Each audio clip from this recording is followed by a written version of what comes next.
Bioderma Sensibio H2O Makeup Removing Micelle Solution by SK. The product isn't particularly effective at removing makeup for me. I had to go over some non-waterproof eye makeup, 3 or 4 makeup removing pads soaked in this product to completely get the makeup off, which took way too long. Just one makeup wipe does a better job in much less time. Also, at $20 for 16 fluid ounces of this micellar water, it should at least be able to do the one thing that it is marketed to do. Dr. Denis Gross Alpha Beta Universal Daily Peels. Avoid this if you want to treat your acne, by Never Say Never. Having acne is stressful. I understand people like me tend to try all kinds of products to treat their acne and breakouts. Sometimes expensive ones with positive reviews give some hopes. I've finished 3 boxes of Dr. Denis Gross, and you might have guessed, not too many positive results. And this product is way too overpriced. Acne has been a problem for many people for a long time. There are cheap and effective treatments out there, so be patient and treat acne professionally. Acne can be treated in a cheap and effective way. The Shea Moisture Coconut and Hibiscus Hair Line by Excel Palm. 1 star. Smell made me puke. Strong, gross smell. I'll be sticking with the raw Shea line. The Estee Lauder Double Wear Foundation. I don't like it. By Pam. I really want to like this product, but I look like Freddy Krueger when I'm wearing it. I found lines in my face that I don't even know I have. It looks really bad on my skin. Beauty Blender. Waste of Money by Jersey Cindy. Sad to say, I bought into the hype. I generally use my fingers to apply my makeup, and if I want to take a few extra seconds, I buff it in with a flat brush. Never had any problem, and it's easy to get a fresh, smooth, natural look. But after reading the reviews, I caved and bought a beauty blender. First off, it takes 5 times longer to apply makeup, and then I end up having to fix it with my fingers anyway. Then it's near impossible to get the darn thing clean.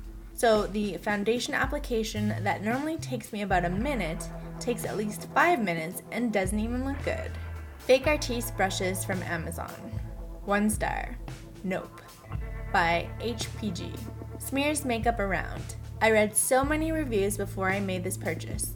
I wanted to love this applicator. I tried it with several foundations. I just can't figure out what the hype is with this one. Yes, it helps to save and not waste makeup, but your face looks like total crap. What is the actual point? I should have known better. Use a sponge beauty blender instead.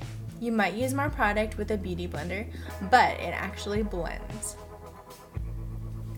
The Too Faced Love Flush in Baby Love. The color of this blush. Elizabeth. The color of this blush is so pretty, but I bought it for its long-lasting properties. I actually find that it stays on even shorter than a cheap store non-long wear blush.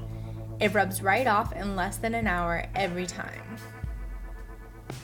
The Sephora Blush Me Blush in number 1 All Smiles. 1 star, not impressed. By Anonymous. I was not impressed with this product at all.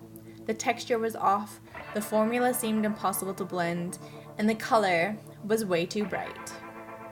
The Anastasia Beverly Hills Tinted Brow Gel in Granite. 1 star. By Veronica. Does not work. Horrible, horrible, horrible. I do not know if the product I received was defective or just this bad, but it did not work at all. I do not have curly or thick eyebrows. I have one piece of one eyebrow that does not go in the same direction, but this completely failed in every way. Literally did nothing but give my eyebrow a weird sticky look because I tried to put so many layers on in an attempt for there to be some change at all. But nothing. L'Oreal Lumiere Intense in Black Mica. 1 star. Not working at all. By T. This is not working at all. I hate the texture of it once applied. Complete waste of money. Urban Decay Heavy Metal Glitter Liner in Midnight Cowboy. By 80s Hottie. 1 star. Bad application, lots of waste. First of all, I love the colors and the texture and the staying power of this glitter eyeliner. I wear it in my band several times a week. I've bought many times, but I just can't take it anymore and have resorted to other brands. The main problem is that there is so much waste. Much of the glitter is out of reach of the applicator, and so much of it is stuck on the sides and bottom.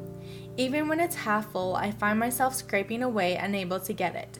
The brush itself doesn't seem to grab onto the glitter when you're applying.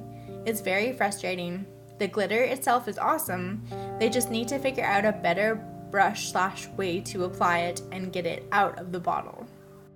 The Tarte Tartlet Tease Palette by Miri XX777. 1 star, this breaks my heart. If I could give this product 0 stars, I would. They swatch beautifully, apply well, but they never stay, no matter what I do. Primer, setting spray on brushes, fingers, nothing works. It breaks my heart because I had the most hope for this. The Fenty Beauty Matchsticks in Amber. 1 star. By Ange XO. Terrible. I bought this during the VIB sale and it was absolutely terrible. I couldn't get this to blend out at all. I was using it for a contour and I had an unblended line on my cheek all day. I tried it with a brush, sponge, and with my fingers. It was very streaky and dry. I had to return it. The Fenty Beauty Stunna Lip Paint in Uncensored. 1 star, on everything but my lips. By Dari. This is the worst lip paint I have ever used. It came off on my fingers, it smeared onto my face, it was off as soon as I ate and was all over the fork and my napkin and fingers. Could not get it to stay in one place. Oh, that would be my lips. It was everywhere, but I was mortified in front of clients. What a horrible product. Shame on them for touting such a poorly made item. The Buxom Full On Lip Cream. 1 star, not impressed, by Chelsons. I bought Purple Haze and swatches looked very pigmented. However, when I applied it to my lips, it had a sticky texture and tingly. I don't mind the tingle, however the stickiness was driving me insane. I did not care for the color payoff as well. It looks extremely pigmented in the tube, but on it is a sheer coverage. I returned it to Sephora after giving it a couple tries. The Braun Face Epilator. It does not really get rid of facial hair. By Anonymous. It does not really get rid of facial hair. You have to pass machine through the same area of your face many times before you see less peach fuzz. Very time consuming for something that's supposed to be relatively quick and effortless. These are my HG products, my babies, the things I use every day, the things that I will pan, the things that make me feel beautiful, and the things that give me life. But we all know not every product will work for every person. And sometimes I like to go and check out what people say about my favorite products to help remove them from the pedestal that we sometimes put them on YouTube. So I present to you 1 star reviews of my favorite beauty products. Thank you guys for joining me for this reading. If you enjoyed it, give it a thumbs up. Do you ever leave 1 star reviews on products? I kind of feel like it is our duty, our obligation, out of respect to other beauty lovers. We all need to leave a bad review once in a while. Thanks to my Patreons who help bring these videos to you guys. Thanks to you for watching. Leave me any other video ideas you have down below. And I will see you in my next beauty video. Bye.